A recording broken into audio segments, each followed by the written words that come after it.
Hi, I'm Jacob Moser. And I'm Stephen Boyer, and you're watching Panther News. Remember that if you are planning to try out for cheerleading and haven't attended an informational meeting, you must attend the remaining one. It will be this Sunday at Walnut Grove at 6:30. You and a parent must be present for the meeting. If you do not attend the meeting, you will not be able to try out. Don't forget the coffee, hot chocolate, and mochas are for sale in the library for $1 to $2. Remember, seniors who are attending Texas Tech in the fall, if you missed some of the deadlines for scholarships, don't worry, there's still more. The Texas Tech Alumni Association has additional scholarships available, but the deadline is April 15th. Go on the texastechalumni.org website and apply. Juniors, we still have availability for the ACT and SAT boot camps coming up in April. The letters for these were sent to your home address in October. However, if you need information or a registration letter, please go by the Counseling Center and see Miss Oliver. President Trump held an unexpected news conference for an hour and a half yesterday. He talked about fake news, nuclear holocaust, TV ratings, and Hillary Clinton. However, the main point of the news conference was to announce his new pick for Labor Secretary, Alexander Acosta. There have been two major White House changes that were recently made. Crossroads Media founder Mike Duke is expected to be named White House Communications Director.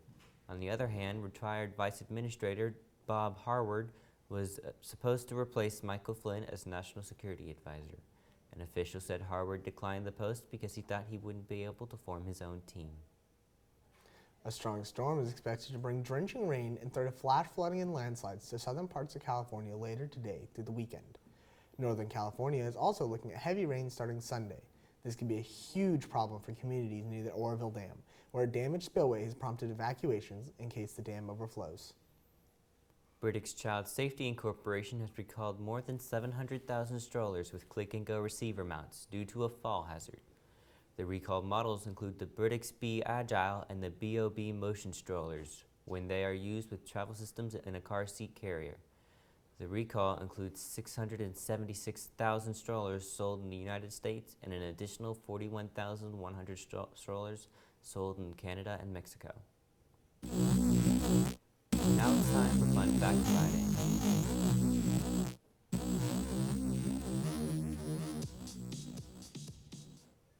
The Panama Canal is hailed as one of humankind's greatest achievements of the 20th century.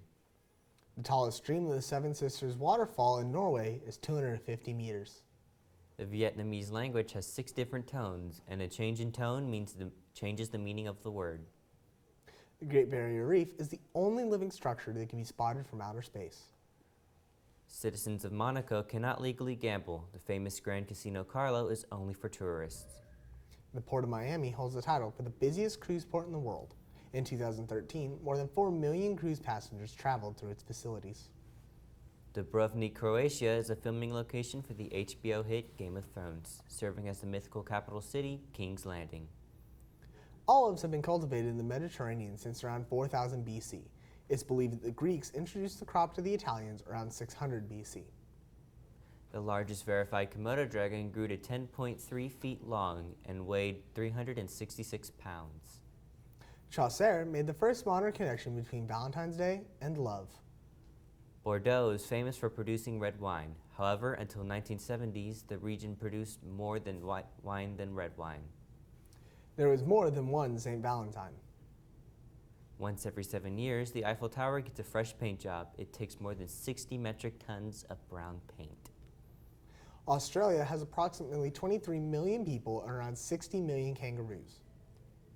Denmark has twice the number of bicycles as cars. 115 tropical islands comprise the Republic of Seychelles, and almost half of the country's landmass is devoted to national parks and nature reserves. And now it's time for the question of the day. Which decade was classified as the Harlem Renaissance? A, 1910s, B, the 1920s, C, the 1930s, or D, the 1940s? There is also a trivia question. Who won the first World Series in 1903? A, Boston Red Sox, B, Texas Rangers, C, New York Mets, and D, Chicago Cubs. And now to Trace with sports. Thanks, Stephen. Tonight, the Lady Panthers varsity soccer team will take on Legacy at 7:30 p.m., while the varsity boys soccer team will host Legacy here at 7:30 p.m. so make sure to come out and support your soccer teams. And the Stars fell to the Wild last night, 3-1. That's all for sports. Back to you. And the answer to the question of the day is B, the 1920s. And the answer to the trivia question is A, Boston Red Sox. That's all for Panther News today. Thanks for watching. And remember to go to And go Panthers.